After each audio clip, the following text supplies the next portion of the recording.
صدیوں پرانی بات ہے، مدینہ منورہ کی گلیوں میں مسجد نبوی سے کچھ فاصلے پر ایک چھوٹا سا کچا دکان نما کمرہ تھا۔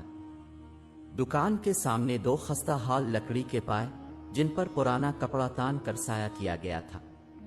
وہیں گلی کی نکڑ پر بیٹھا ہوتا تھا عبد المنان، ایک سادہ دبلا پتلا قالین فروش، عمر 40 کے لگ بھگ، سانولا رنگ، چہرے پر خفیف سی جھریاں اور سر پر مٹی سے اٹا ہوا سفید امامہ۔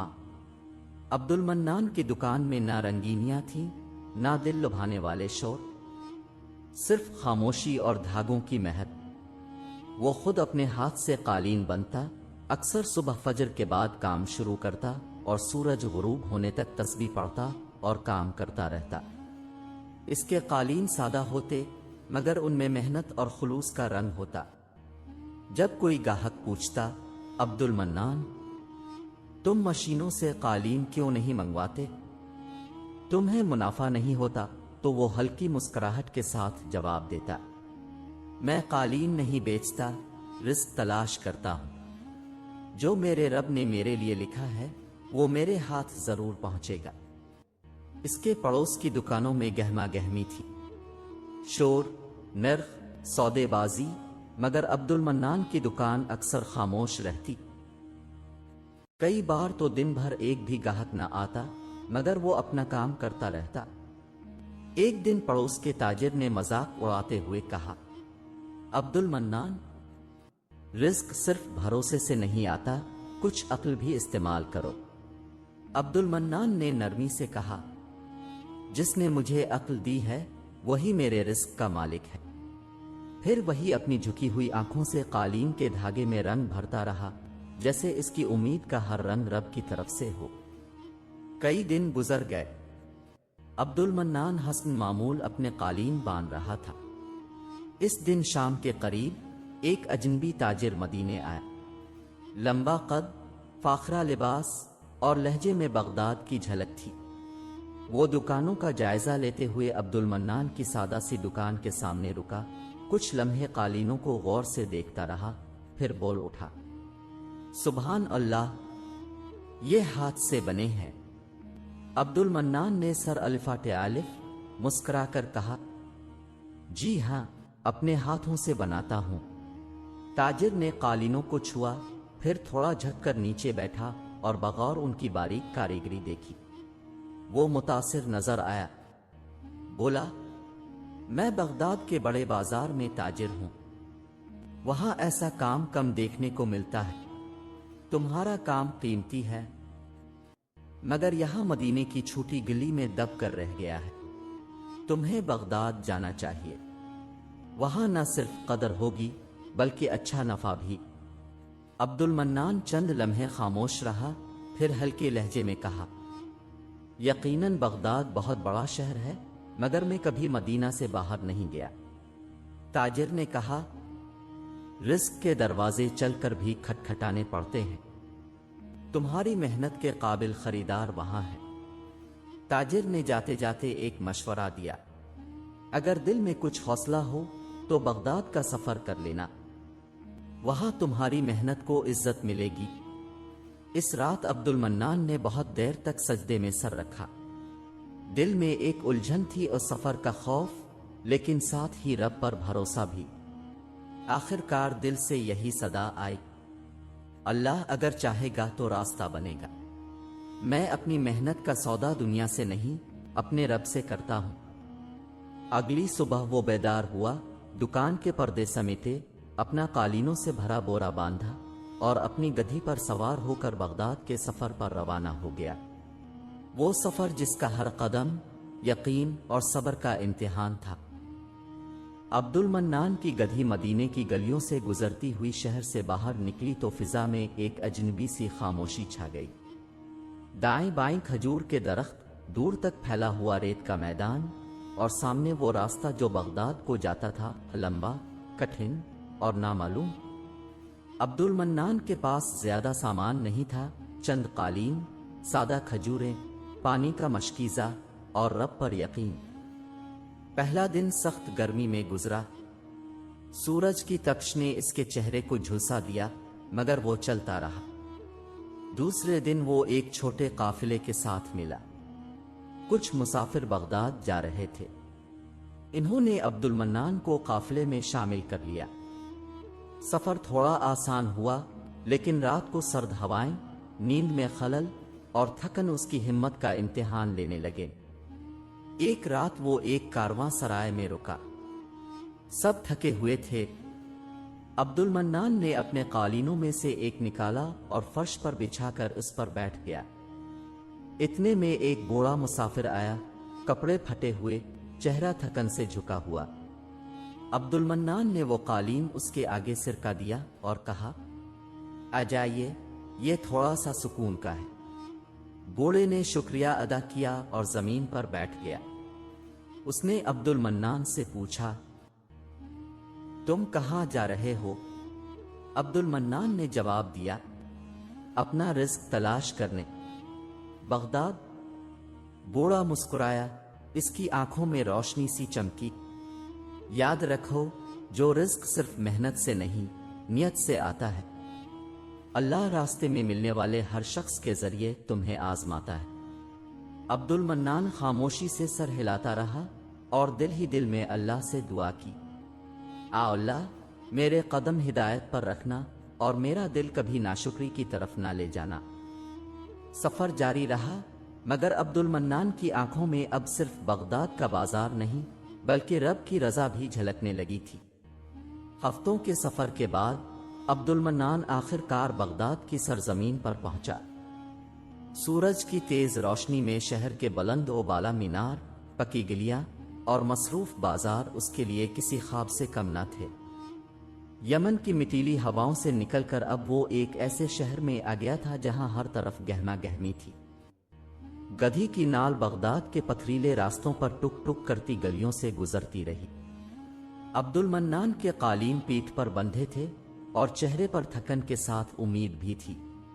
वो बाजार के बीचों बीच पहुंचा, जहां दुकानों की कतारें थीं, ताजिरों की आवाजें थीं और गाहकों की भीड़ थी। एक तरफ एक खाली दुकान दिखाई दी। सामने ही एक शख्स बैठा था, वो रेशमी लिबास, सर पर पगड़ी और हाथ में तस्बीह। अस्सलाम अलैकुम, अब्दुल मन्नान ने सलाम किया। वालेकुम अस्सलाम। इस शख्स ने गौर से देखा, क्या काम है? मैं यमन से आया हूं, कालीन फरोख्त करता हूं। ये दुकान अगर किराए पर हो तो कुछ दिन के लिए चाहिए।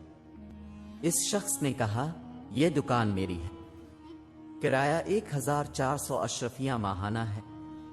अब्दुल मन्नान के चेहरे का रंग बदल गया, क्योंकि इतने पैसे इसके पास नहीं थे। लेकिन इसने सिर्फ सर झुकाकर कहा, अगर अल्लाह ने चाहा तो इंतजाम हो जाएगा, मैं लूंगा। ताजिर ने तंजिया हंसी हंस कर कहा, अच्छा है, भरोसा रब पर होना चाहिए, देखें कब तक चिल्लाते हो। अब्दुल मन्नान ने दुकान खोली। अगले दिन से इसने कालीन सामने बिछा दिए। ना चमकती हुई दुकान थी, ना कीमती इश्तिहार, सिर्फ इसके हाथ की मेहनत, साफ नीयत और सच्चाई। पहला दिन गुजर गया, कोई खरीदार ना आया। दूसरा दिन भी वैसा ही गुजरा।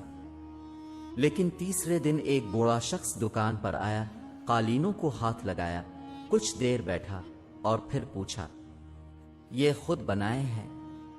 जी, यमन में अपने हाथ से बाने हैं। बूढ़े ने एक कालीन उठाया, कीमत पूछी और कहा, मैं बादशाह के दरबार का खरीदार हूं, हमें ऐसे ही ईमानदार लोगों की तलाश होती है, तुम कल महल में आना। अब्दुल मन्नान की आंखों में आंसू थे। अल्लाह की तरफ से एक नई राह खुल चुकी थी। अगली सुबह सूरज अभी पूरा चमका भी न था कि अब्दुल मन्नान ने अपने कालीनों में से सबसे उम्दा कालीन उठाया, सर पर रखा और बगदाद के अजीम महल की तरफ रवाना हो गया। रास्ते में इसका दिल धड़क रहा था। ना वो कभी किसी बादशाह के दरबार गया था, ना कभी ऐसा मौका आया था। महल के बड़े दरवाजे पर पहुंचकर उसने निगहबान से कहा, मुझे कल बादशाह के खरीदार ने बुलाया था, मेरे पास अपना कालीन है, निगहबान ने गौर से देखा, फिर अंदर पैगाम भिजवाया। थोड़ी ही देर बाद एक खुश लिबास ख्वाजा सरा आया और अब्दुल मन्नान को महल के अंदर ले गया। संगमरमर के फर्श, बुलंदो बाला सुतून और इत्र की खुशबू से भरा दरबार। अब्दुल मन्नान के कदम सुस्त पड़ गए। वो किसी ख्वाब की तरह इस मंजर को देख रहा था। चंद लम्हों बाद दरबार के कोने से वही बूढ़ा खरीदार नमूदार हुआ जो कल दुकान पर आया था। उसने मुस्कुरा कर कहा, बादशाह सलामत के हुक्म पर तुम्हें बुलाया है, अपना कालीन खोलो। अब्दुल मन्नान ने खामोशी से कालीन खोला। दरबार में बैठे सब लोग उसकी कारीगरी पर दम बखुद रह गए। रंग, डिजाइन और बानाई सब में कमाल था। बूढ़े खरीदार ने कालीन को गौर से देखा और बादशाह की तरफ देखकर कहा, हुजूर, ये कालीन हाथ से बना हुआ है, कारीगर यमन से आया है। सच्चाई और हुनर दोनों इसमें शामिल हैं। बादशाह ने कालीन को छुआ और कहा, यही चाहिए हमें। ये शख्स आज से शाही कालीन साज है। इसे दुकान दो, रहाइश दो और उसका माहाना वजीफा मुकर्रर करो। अब्दुल मन्नान का सर झक गया। दिल से बेइख्तियार निकला, या अल्लाह, तूने मेरी सच्चाई का सिला मुझे वहां दिया जहां मैंने सोचा भी ना था। चंद दिनों में अब्दुल मन्नान की जिंदगी बदल चुकी थी। जो शख्स बगदाद आया था सिर्फ अल्लाह पर भरोसा लेकर, इसे अल्लाह ने न सिर्फ रोजगार दिया बल्कि इज्जत भी दी, वो भी महल में। चंद महीने गुजर चुके थे। अब्दुल मन्नान अब बगदाद के मशहूर कालीन साजों में शुमार होता था। इसकी दुकान शाही दरबार के करीब थी और हर जुमेरात को उसे खास हुक्म से महल में बुलाया जाता, जहां बादशाह खुद इसके कालीनों का इंतखाब करता। लेकिन दिल का एक कोना अब भी यमन की पहाड़ियों में, अपने पुराने कच्चे घर में और गली के उन लोगों में फंसा हुआ था जिन्होंने इस पर तंज किए थे, इसे कमतर समझा था। एक दिन सुबह नमाज के बाद अब्दुल मन्नान ने अपना सामान बांधा, अपने शागिर्द को दुकान सौंपी, एक छोटा सा कालीन लपेटा और शाही महल से इजाजत ली। वो यमन की तरफ रवाना हुआ, अपने घोड़े पर वही यकीन, वही खामोशी और आंखों में सुकून लिए जो सिर्फ अल्लाह पर कामिल यकीन वालों को नसीब होता है।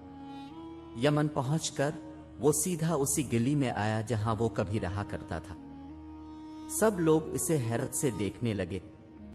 वही लिबास, वही अंदाज, लेकिन अब उसकी आंखों में वकार और जुबान पर खामोशी थी।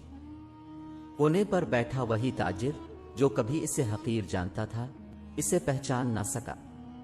अब्दुल मन्नान ने इसे सलाम किया। ताजिर ने घबरा कर पूछा, तुम अब्दुल मन्नान हो? अब्दुल मन्नान ने मुस्कुरा कर जवाब दिया, हाँ, वही जो तुम्हें कभी कम कीमत पर कालीन देने आया करता था। आज भी वही कालीन है, लेकिन कीमत बदल गई है, सिर्फ पैसों की नहीं, इज्जत की। ताजिर शर्मिंदा हो गया, बोला, हमने तुम्हें पहचाना नहीं, तुम तो बादशाहों के महल तक जा पहुंचे। अब्दुल मन्नान ने सिर्फ एक जुमला कहा, इज्जत इंसान नहीं देता, अल्लाह देता है और वो सिर्फ नियत देखता है, कीमत नहीं। फिर इसने वो कालीन इस ताजिर को तोहफे में दे दिया और खामोशी से अपने पुराने घर की तरफ बढ़ गया जहां इसका दिल कभी आबाद था। कभी किसी की मेहनत, हुनर या नियत को कम ना समझो। इज्जत का दरवाजा बंद हो सकता है, मगर अल्लाह की तरफ से जब खिलता है तो वो बादशाहों के महल तक जा पहुंचाता है। अगर आपको ये सच्चाई, सब्र और अल्लाह पर यकीन की खूबसूरत कहानी पसंद आई हो